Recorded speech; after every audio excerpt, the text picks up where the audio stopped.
আওয়ামী লীগ সরকারের উপর মানুষের ক্ষোভের অন্যতম কারণ ছিল দ্রব্যমূল্যের ঊর্ধ্বগতি নিয়ন্ত্রণ করতে না পারা।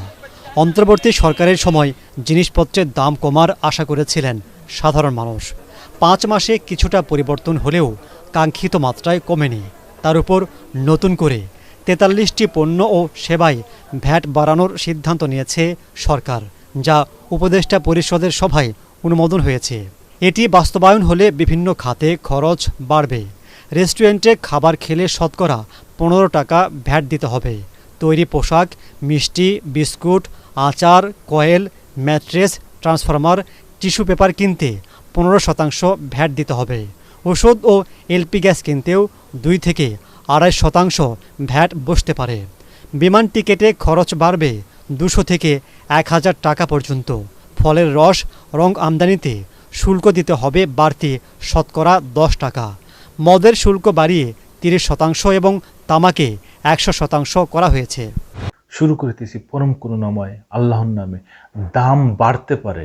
এখন 43টি পণ্যের উপরে সরকার নতুন করে ভ্যাট বসাচ্ছে।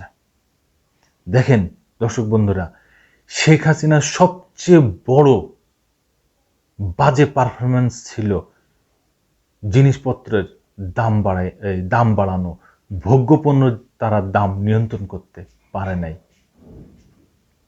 এই কারণে সেই 15 বছর থেকেই শেখ হাসিনার পরে এই সাধারণ মানুষ খুবই অসন্তুষ্ট ছিল, খুবই বিরক্ত ছিল।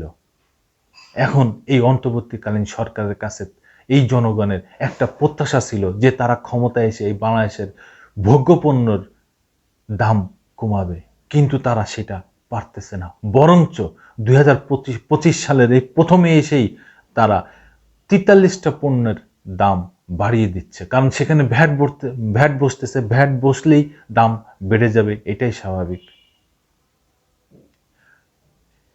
এই বিষয়ে ইত্তেফাক একটা নিউজ করছে, কি বলছে একটু জানি। মূল্য সংযোজন কর ও সম্পূরক শুল্ক আইনে কিছুটা সংশোধন আনছে সরকার। এতে ওষুধ, গুঁড়া দুধ, বিস্কুট, সিগারেট, বিমানের টিকিট সহ 43 ধরনের পণ্য সেবার উপরে বাড়তি ভ্যাট আরোপ চিন্তা করছে সরকার। ফলে বাজেটের আগে এইসব পণ্য সেবার মান এবং সেবার দাম নিয়ে এক দফা বাড়তে পারে। জাতীয় রাজস্ব বোর্ড এনবিআর সূত্রে এইসব তথ্য জানা গেছে। এসব সংশোধনী সহ মূল্য সংশোধন কর ও সম্পূরক শুল্ক অধ্যাদেশ 2025-এর খসড়া সংসদ বিষয়ক বিভাগের ভেটিং সাপেক্ষে গতকাল বুধবার উপদেষ্টা পরিষদের বৈঠকে অনুমোদিত দেয়া হয়। এই সংক্রান্ত সংশোধিত খসড়া অধ্যাদেশের অনুমোদনের বিষয়টি বৈঠক শেষে জানানো হলেও ভ্যাটের বিষয়ে কি কি পরিবর্তন আনা হচ্ছে তা আনুষ্ঠানিকভাবে সরকারের পক্ষ থেকে জানানো হয়নি।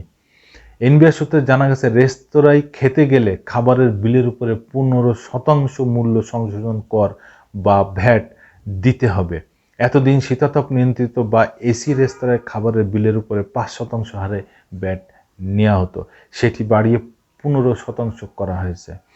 রেস্তোরাঁর পাশাপাশি পোশাক কেনার ক্ষেত্রেও ভ্যাটের হার বাড়ানোর উদ্যোগ নেওয়া হয়েছে। বর্তমানে তৈরি পোশাকের আউটলেটের বিলের উপরে 7% ভ্যাট রয়েছে, এটি বাড়িয়ে 15% করা হয়েছে।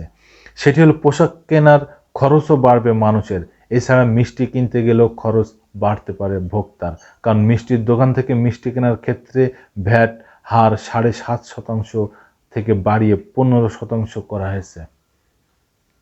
দর্শক বন্ধুরা, যত দোষ এই জনগণের, কেন এই জনগণের বাংলাদেশে থাকে? তারা উগান্ডা থাকতে পারে, উজবেকিস্তান থাকতে পারে, নানান দেশে থাকতে পারে, বাংলাদেশে থাকাই তাদের আজন্মা পাপ হয়ে দাঁড়িয়ে আছে। আওয়ামী লীগ সরকার যা করে আছে বাংলাদেশে, এখন এই অন্তর্বর্তী সরকারও সেটাই শুরু করেছে, মানুষের উপরে ভ্যাটের বোঝা চাপিয়ে দিচ্ছে। যেখানে মানুষ 15% ভ্যাট দেবে, ভ্যাটটা দেবে কাদের? যেখান থেকে কেনাকাটা করবে তাদের কাছে ভ্যাটটা দিবে। তারা কি ভ্যাট দিচ্ছে কিনা সরকারে, এই ভ্যাটটা ঠিকমতো পৌঁছায় দিচ্ছে কিনা সরকারে, সরকার কিন্তু সেটা তদারকি করতেছে না। সরকার কিন্তু জনগণের পর ভ্যাট চাপিয়ে যাচ্ছে, বোঝা তাদের চাপিয়ে যাচ্ছে। কোনো বিল, কোনো পেপারস, কোনো ডকুমেন্টস, এই ভ্যাটের কোনো পেপারস কি কোনো রেস্টুরেন্টওয়ালা দেয়? কোনো এই যে আউটলেটে যে পোশাক আছে, পোশাকের দোকানগুলো আছে আউটলেট, এরা কি কোনো ভ্যাটের কোনো ডকুমেন্টস দেয়, দেয় না তো। কিন্তু জনগণ তো তাদের ভ্যাট দিয়ে যাচ্ছে, তারা তো ঠিকই ভ্যাট কেটে নিচ্ছে। তাহলে এই যে ভ্যাটটা দিচ্ছে, ভ্যাটের পেপারসটা কই? জনগণ যে ডকুমেন্টস যে আমি ভ্যাট দিচ্ছি, এই ভ্যাটের পেপারসটা কেন তাদের দেওয়া হচ্ছে না? এই বিষয়ে কি সরকার নজরদারি করে, তদারকি করে? সরকার শুধু জনগণের পরেই এই বোঝা বাড়িয়ে যায়। তবে এই 15 বছর, হাসিনার 15 বছর মানুষ খুবই বিরক্ত, খুবই অসন্তুষ্ট ছিল এই ভোগ্যপণ্য দামের কারণে। শেখ হাসিনা সরকার এমনও বলেছে, মাংসর বদলে কাঁঠাল খাইতে বলেছিল। শেখ হাসিনা এমনও বলেছে বেগুনের বদলে কুমড়ো খাইতে। এরকম নানান ভাবে এই দেশের মানুষের সাথে শেখ হাসিনা সরকার মজা করেছে, তামাশা করেছে। আর তিনি দেশের সরকার প্রধান, তার বাপ এই দেশের মালিক, তার বাপ এই দেশ স্বাধীন করেছে, এই সেই সূত্রে শেখ হাসিনা এই দেশের মালিক। এইভাবেই তো শেখ হাসিনা বলেছেন। আজকে আবার ঠিক এই সময় অন্তর্বর্তীকালীন সরকারের কাছে মানুষের আশা প্রত্যাশা সব কিছু ছিল যে অ্যাটলিস্ট এই যে ভোগ্যপণ্যগুলো আমরা প্রতিদিন যেই নিম্ন নৈমিত্তিক যে খাবারগুলো কিনি, সেগুলোর দাম অ্যাটলিস্ট সহনীয় পর্যায়ে থাকবে। কিন্তু সরকার প্রতিনিয়ত কি করতেছে? ভ্যাট বসাচ্ছে। এখন কি ভ্যাট বসানোর সময়? এখন দেশ সামনে কিভাবে এগিয়ে যাবে সেই দিক নজর দেওয়ার সময়। জনগণের পরে আর কত অত্যাচার করলে সরকার কিংবা যেই সরকারই আসুক তারা খুশি হবে, এটাই হচ্ছে এখন দেখার ব্যাপার। ধন্যবাদ দর্শক বন্ধুরা, আবার আসবো নতুন কোনো কথা নিয়ে, নতুন কোনো ঘটনা নিয়ে। আমি প্রিন্স।